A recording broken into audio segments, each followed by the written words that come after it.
უკრაინის სიდიდით მეორე ქალაქ ხარკივზე რუსეთის თავდასხმის შედეგად სულ მცირე 27 ადამიანი დაშავდა.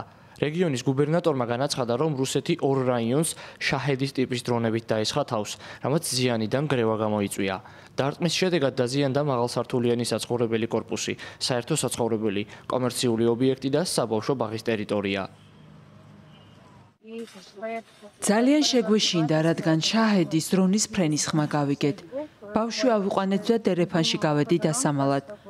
საშინელი ხმაური ისმოდა. სახლი მთლიანად ზანზარებდა.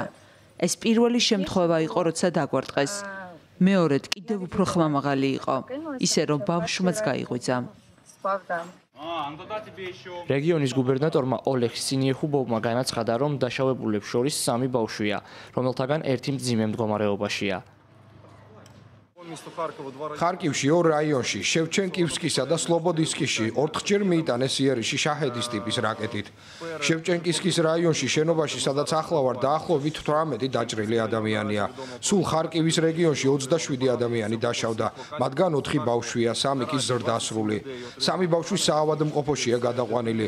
ერთ-ერთი მათგანის მდგომარეობა კრიტიკულად მძიმეა.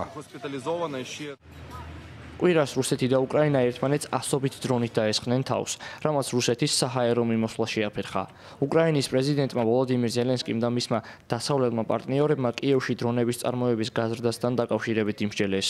როგორც უკრაინის პრეზიდენტი ვოლოდიმირ ზელენსკი სოციალურ ქსელ ტელეგრამზე წერს, რუსეთმა ბოლო კვირის განმავლობაში უკრაინაში დაახლოებით 1270 დრონი, 39 რაკეტა და თითქმის 1000 მფრინავი საჰაერო ბომბი გაუშვა.